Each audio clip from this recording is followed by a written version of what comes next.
Уважаемые коллеги, добрый день. Сегодня в нашей повестке вопросы, имеющие системное значение для отечественной экономики, для обеспечения ее устойчивого и, подчеркну, долгосрочного роста. А это основа для всех наших стратегических планов по развитию страны, регионов, городов и поселков, для повышения доходов и качества жизни российских семей. Как вы знаете, в послании Федеральному собранию в текущем году, а также указом о национальных целях были заданы основные приоритеты развития России до 2030 года и на перспективу до 2036. Речь идет о задачах в области демографии и социальной сферы, экологии и инфраструктуры, образования и воспитания молодежи, науки и технологического прогресса. Словом, охвачены все темы, которые определяют ценностный, государственный, экономический суверенитет нашей страны, способность уверенно, поступательно развиваться в динамично меняющемся мире. Сейчас правительство завершает работу над новыми национальными проектами, определяет механизмы взаимодействия всех уровней власти, партнерства государства, общества, бизнеса и институтов развития. На ближайшем совете по стратегическому планированию мы рассмотрим подготовленные документы, обсудим их организационную, управленческую, финансовую часть и отдельно оценим, как каждое решение, мероприятие, поправки в закон, выделяемые средства в конечном счете работают на достижение национальных целей развития. А только так, безусловно, и должно быть в нацпроектах. Недопустимы какие-то пустышки, проходные, холостые пункты для бюрократической галочки, то есть без достижения реального результата практических позитивных изменений в жизни людей.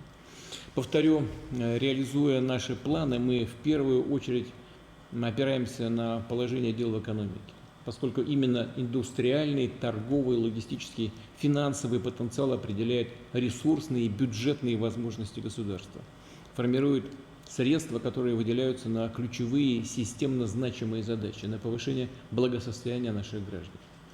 В этой связи вместе с коллегами из правительства, а также Центрального банка сегодня предлагаю обсудить основные направления экономической политики на период до 2030 года, включая укрепление экономической базы для успешного завершения специальной военной операции.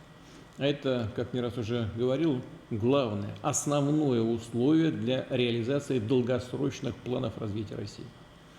Прежде чем перейдем к повестке дня, несколько слов о текущей экономической ситуации.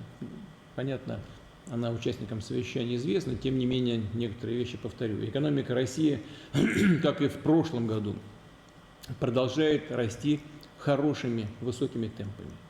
По оценке за первое полугодие валовый внутренний продукт прибавил 4,6%. На 4,4% вырос объем промышленного производства.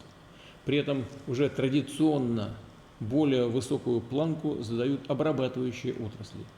Здесь динамика плюс 8%.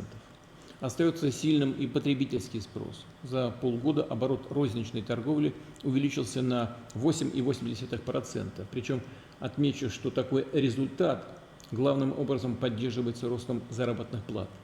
В реальном выражении, с учетом инфляции, за минусом инфляции, они прибавили 10,1% за январь-май текущего года. При этом в России сохраняется рекордно низкая безработица. В июне она составила 2,4%.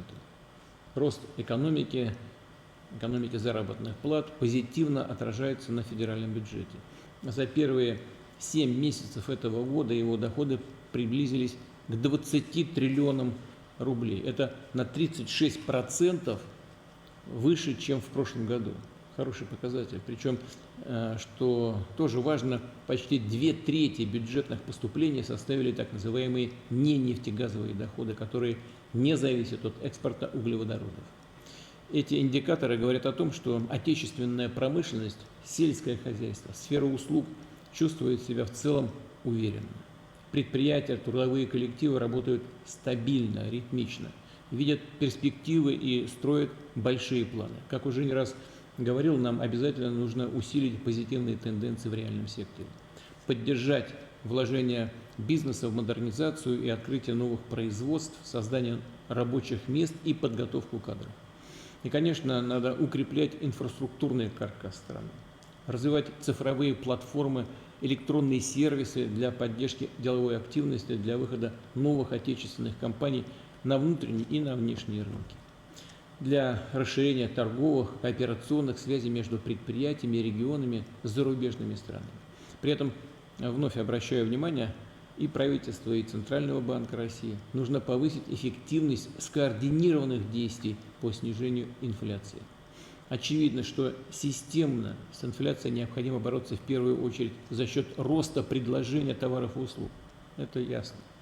Чтобы их объем отвечал внутреннему спросу, как потребительскому со стороны граждан, так и инвестиционному со стороны предприятий и компаний, которые реализуют проекты развития, вкладываются в модернизацию и расширение своих мощностей, в стройку, в покупку оборудования. Что касается денежно-кредитной политики, то, как известно, для сдерживания инфляции Банк России меняет ключевую ставку, регулирует рынок банковского кредитования. А здесь динамика опережающая. Как это вот ни странно, но несмотря на повышение ключевой ставки, мы наблюдаем эту динамику. Так, по итогам июня объем кредитов бизнесу вырос в годовом выражении более чем на 20%. Задолженность по потребительским кредитам, не обеспеченным ипотекой, увеличилась на 3,5 триллиона рублей. По оценкам специалистов, экспертов, такая ситуация в значительной степени и стимулирует потребительский спрос и способствует росту инфляции. Очень важно, чтобы бурное развитие финансового сектора не вело к негативным последствиям. Ну, такая тонкая вещь. Давайте перейдем к повестке дня. Все это и обсудим. Слово Максиму Геннадьевичу Решетнику. Пожалуйста, прошу вас.